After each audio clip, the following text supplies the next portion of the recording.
자, 쌍꺼풀 수술을 받은 다음에 흉터가 많이 생긴다면 어떨까요? 큰 문제가 아닐 수가 없습니다.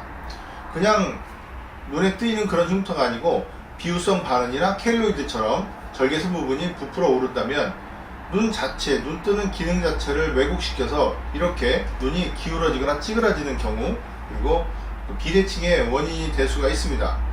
이런 경우에 그냥 두면 대개 6개월 이상 지나면서 저절로 많이 대부분의 경우에 있어서 없어지는 경우도 있고요. 또 중간중간 흉터 녹이는 그런 트리암시놀론 주사라든가 그런 걸 주사해서 교정을 하기도 합니다. 그러나 최소 6개월 이상 시간이 걸리게 되는데요. 왜 비유성 반응이나 그런 흉터가 생기게 되는 것일까요? 먼저 선천적 켈로이드 피부. 켈로이드 피부는 한국인들한테 많지는 않지만 주로 흑인들한테 많습니다. 절개선 부분에서 피부가 계속 자라는 것입니다. 원래 상처 치유 과정은요, 염증 반응, 그렇게 비유되는 반응, 재정비되는 반응, 그 다음에 축소되는 반응, 4단계에 걸쳐서 상처 치유가 되는데요. 우리가 실수로 다쳤다든가 사고에서 아니면 수술을 했을 때 전부 똑같은 상처입니다.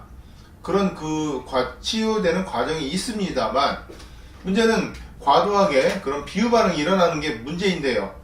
원인이 무엇일까요?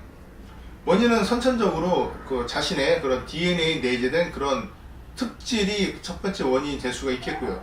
두 번째는 절개선 부위에 어떤 힘을 받는 것입니다. 즉 당력, 당기는 힘이나 비틀리는 힘. 두 가지가 걸릴 경우에 각각 걸리거나, 장력은 당기는 힘입니다. 비틀리는 힘은 shearing force라고 합니다. 이렇게 비틀리는 힘을 받는 경우에 이렇게 과도한 비유성 반응이 생길 수가 있습니다. 즉 두 가지를 말씀드렸는데요. 그러면 어떤 경우에 우리가 이런 비유성 반응이 생기거나 아니면 흉터가 생기는 걸 예측을 어떻게 할 수가 있을까요?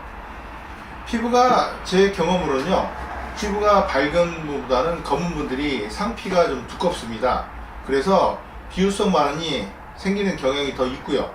또 그 전에 피부과라든가 병원에서 켈로이드나 비유성 반응의 진단을 받거나 경험을 하신 분들은 쌍꺼풀 수술할 때도 좀 더 신경을 써서 수술을 해야 됩니다. 그러나 다행인 거는 쌍꺼풀 수술만 잘 된다면 비유성 반응이 생기는 경우는 상당히 드물고 또 충분히 조절이 가능하다는 게 다행인 것입니다. 이분은 지금 비유성 반응이 심하게 생겨서 수술을 해서 비유성 반응 부위를 제거를 하고요.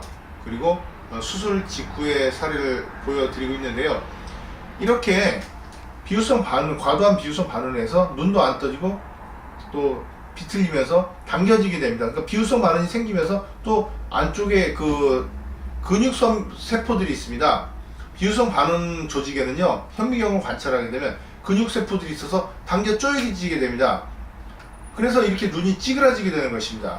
그런 조직들을 제거하고 이렇게 수술 직후에 비록 부었지만 자연스럽게 교정된 사례를 보셨는데요. 드물지만 이런 비유성 반응이 생길 때는 적절한 대처가 필요하다고 볼 수가 있겠습니다. 저는 오직 눈성형 하나만 20년 가까이 연구하고 시술하고 있는 이희문 성형외과 원장 이희문입니다. 감사합니다.